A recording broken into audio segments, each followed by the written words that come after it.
At the end of World War I, the war powers descended on Versailles to make peace and redivide colonial territories.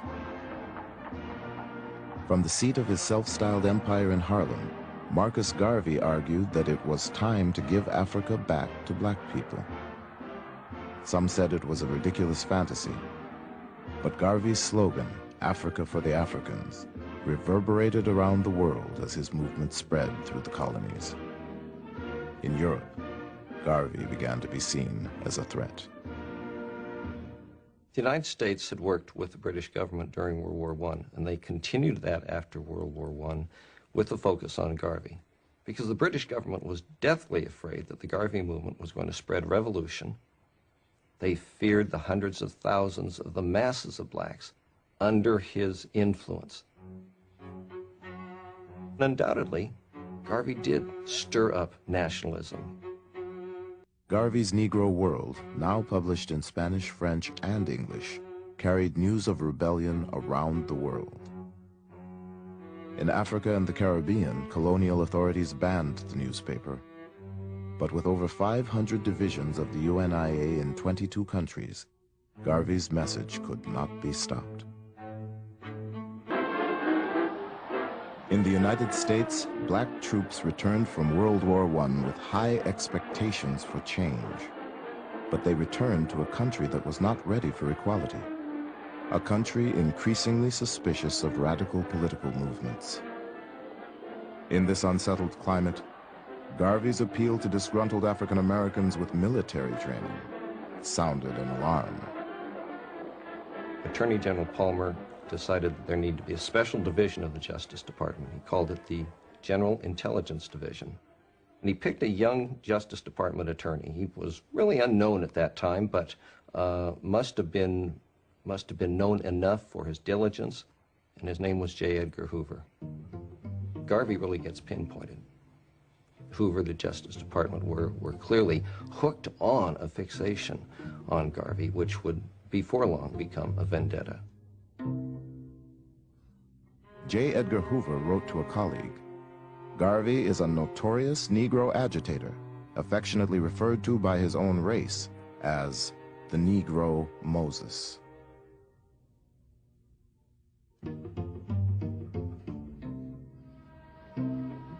Hoover's agents were in the audience at Carnegie Hall when Garvey bragged that the UNIA would soon be strong enough to exact its own form of justice.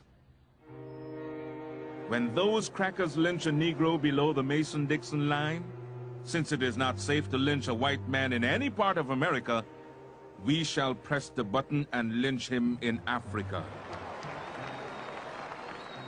The agent reported that Garvey's address was met with great applause and much excitement. J. Edgar Hoover had long relied on casual informants, but now, in his determination to go after Garvey, Hoover hired the first full-time black agent in the Bureau's history.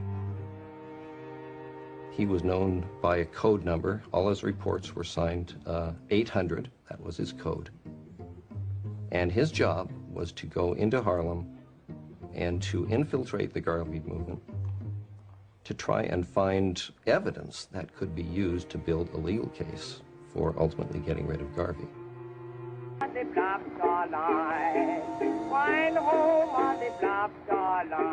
The idea comes to Garvey that black people need a shipping line. And he bases his idea on the fact that the Cunard family has the White Star Line and the Irish have the Green Star Line. And he says, why shouldn't blacks have the Black Star Line? So it is a vision of grandeur. Black people were routinely Jim Crowed on ocean-going liners. Black folk paying, say, for first-class accommodation often had to travel in third-class accommodation. Black people on ships had to eat after the white people had finished eating. So all of these problems Garvey was trying to address through a shipping corporation. His ships would carry more than passengers. Garvey envisioned commercial trade among black communities around the world, with produce, raw materials, and manufactured goods transported on UNIA vessels. The Black Star Line was in some ways Garvey's Empire State Building.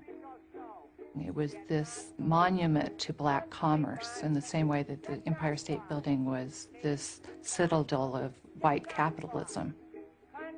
And it represented the ability of black people to seize the day and to have their own economy.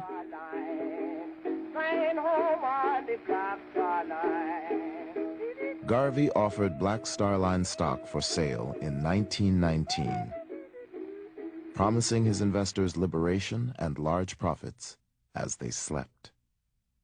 My parents spent a small fortune in Garvey shares. They were $5 a piece in those days, which was a lot of money. And my mother had to remind my father that there was food and things to be bought because he was buying shares. And Daddy had those on his dresser. And I remember reaching out to touch them. And Daddy said, touch them and feel the power that the black man will someday know. Just months after his first stock offering, Garvey stunned the world with the purchase of the Black Star Line's first ship. Let our steamships sail the high seas. Not one, not two, but hundreds of them. The stronger we become upon land and sea, the more will be the respect shown to us, and the greater will be the glory. The SS Yarmouth, a 33-year-old wartime coal boat that Garvey planned to rename the Frederick Douglass, would set sail with an all-black crew under the command of Joshua Coburn, a black captain.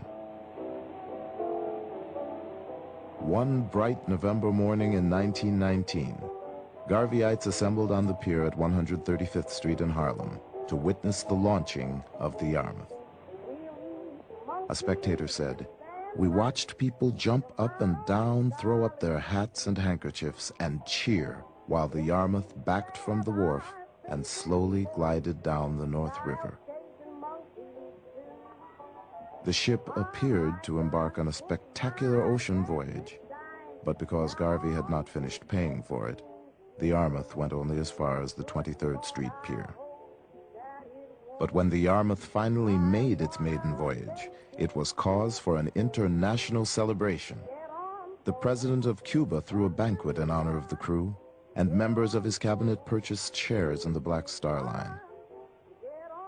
In Costa Rica, workers descended on the docks to shower the Yarmouth with fruits and flowers. It was announced that one of the ships of the Black Star Line would be coming to Panama and going through the canal. I was a very small boy at the time, and my brother and I were given packed lunches, sandwiches, and drinks, and were packed off to a place called Christchurch by the Sea, waiting to see this Garvey ship arrive. We got there at about 9, 10 in the morning. Midday, no ship. 3 o'clock in the afternoon, no ship, but we were still there waiting. 9 o'clock, no ship. At about 9:30, 10, my brother put me on his back and we were on the way home. But the ship never actually came. There's no denying the fact that Garvey's Black Star Steamship Line was a wonderful symbol. It was a powerful symbol. But it was nothing more than that, I think, a symbol. The fact that people would come down to the docks waiting for these ships, in some ways is metaphoric for the wishful thinking that was largely at the heart of the Garvey movement. Garvey was betrayed by the few people he trusted to get the Black Star Line afloat. The man he asked to inspect the Yarmouth turned out to be an informant for J. Edgar Hoover. And his hand-picked captain, Joshua Coburn, convinced Garvey to pay 6 times what the ship was worth, and then took a kickback from the purchase price. Yet Garvey quickly raised and spent $200,000 on 2 more ships.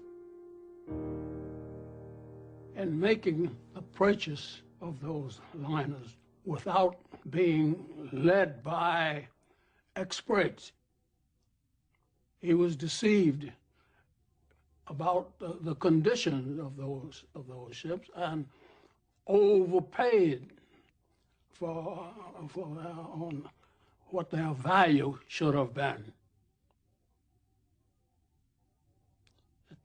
It was a disaster for the movement and turned out to be a disaster for Mr. Garvey.